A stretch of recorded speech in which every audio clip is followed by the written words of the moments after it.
Welcome, Mr. President. Thank you. Togo was the most improved African country in the ease of doing business ranking by the World Bank this year. What are the areas that you would like to focus on to ensure that you continue to progress further next year? We have, 2 years ago, we were our ranking was not very good. We were 156.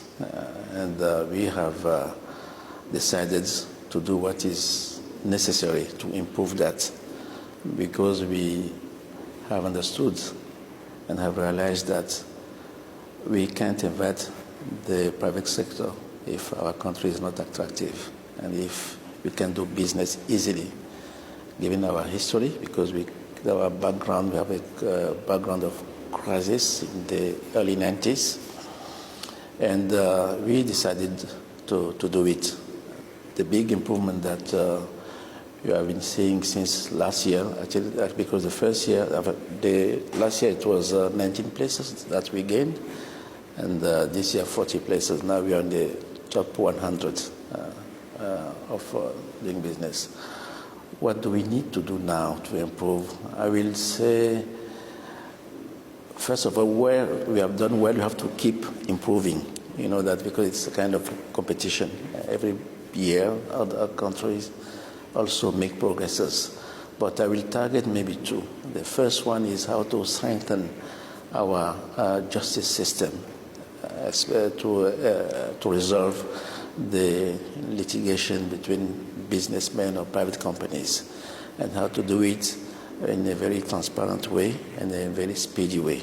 I think that will be the first area where I think we need to make some more progress. Second one is it will have to do with technology, how to use the e-payment, for example, to pay taxes, taxation, how to digitalize our economy. So I think those are the two areas where we need to improve, because it will increase the efficiency, and it will, as for digital, and it will give confidence as for justice system. And alongside business economic reforms, the Togolese people have also asked for political reforms through protesting last year. How committed are you to pushing through those reforms? I think those reforms have been implemented already by the National Assembly in May. So they are realized, and the new constitution has taken into account those reforms that were asked. Actually, it was a consensus among the political leaders. So we did it by the Assembly. And how is the Nigerian border closure affecting Togo? You know, the free movement of goods and persons is, I can say, is the main pillar of integration, and it is on our DNA. Because even our parents used to travel a lot before ECOWAS. Before the creation of ECOWAS, there was that free movement. It was maybe more difficult, but it does exist. But I want to also say that you shouldn't think that free movement goes without problems.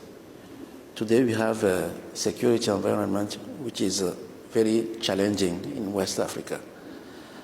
And when you say free movement of goods and persons, not only the good persons are moving.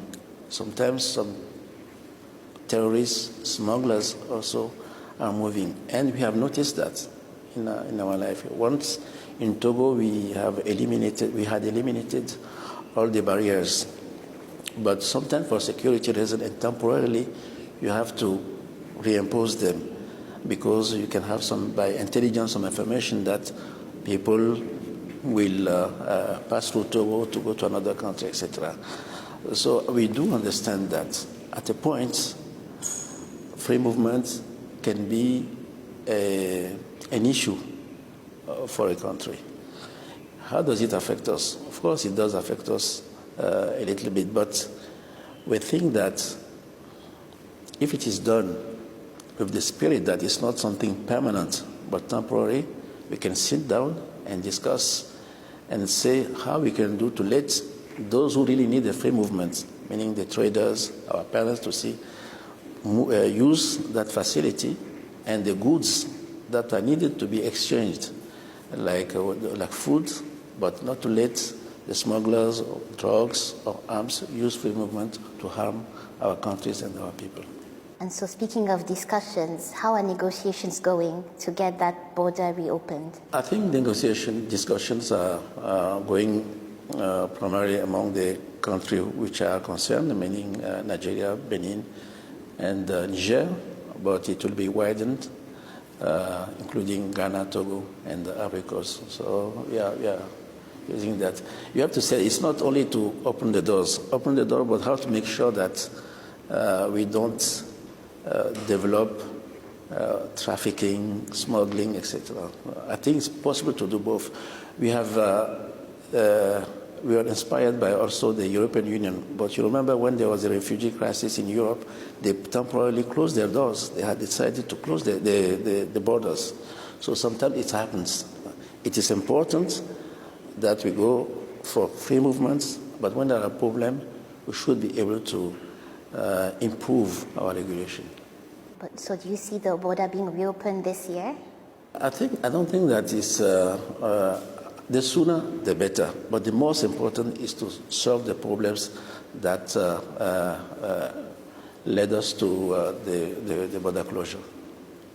There are about 3 pirate attacks a week off the Gulf of Guinea.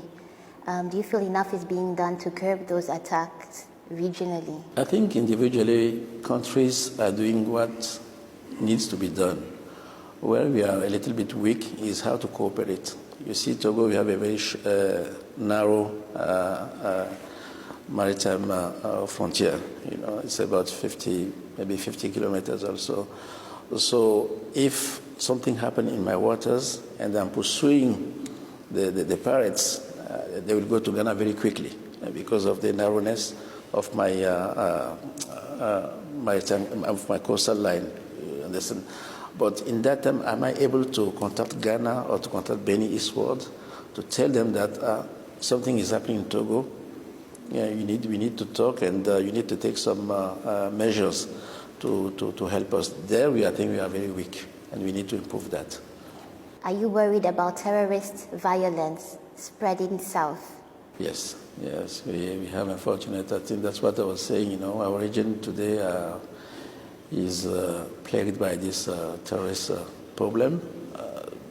Some of the answers are in our hands, what we have to do, but the most important is the situation in Libya. As long as the situation in Libya is what it is now, it will be very difficult to defeat those terrorists. And on the infrastructure front, Dangote is investing in Togo in a 2 billion phosphate mining project. Can you speak a bit about how that deal came about? Actually, it's, how to say it, you know, some things are very obvious. They are so obvious that you don't see them. Because look at how close we are, Nigeria and Togo. And the big investment that Dangote made in oil sector, the petrochemical sector. We started some discussion in 2011, but for some reason it didn't go through. And last time that Mr. Dangote came here, we were talking, and I said, this is the problem you have. You have been exporting raw phosphate rock since 1959, and you are probably one of the only country in the world that use phosphate like that. And he invited me to visit his facility 2 years back or 3 years back. So in the discussion, we come along that yes, we can do something together. There's a good complementarity between what he's doing there with his petrochemical complex and our phosphate mine. And there's also the market and the need in the demand in Africa for fertilizers. So I will say that sometimes when the political leaders meet the private people, something good can come out from that, and this is the case.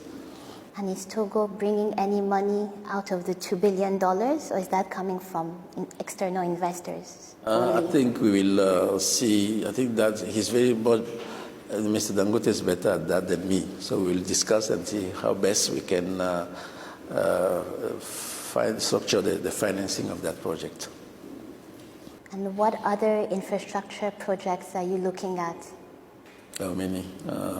Today now we have to strengthen our logistics system because we have a big port, but you have to be more efficient. We have to increase our offer in energy, so we will increase that also. But we will try, as long as you can use the private sector or PPP, we will do that. And the road system also, eastward and westward, northward. No, a lot to do in that sector. Thank you, Mr. Thank you very much.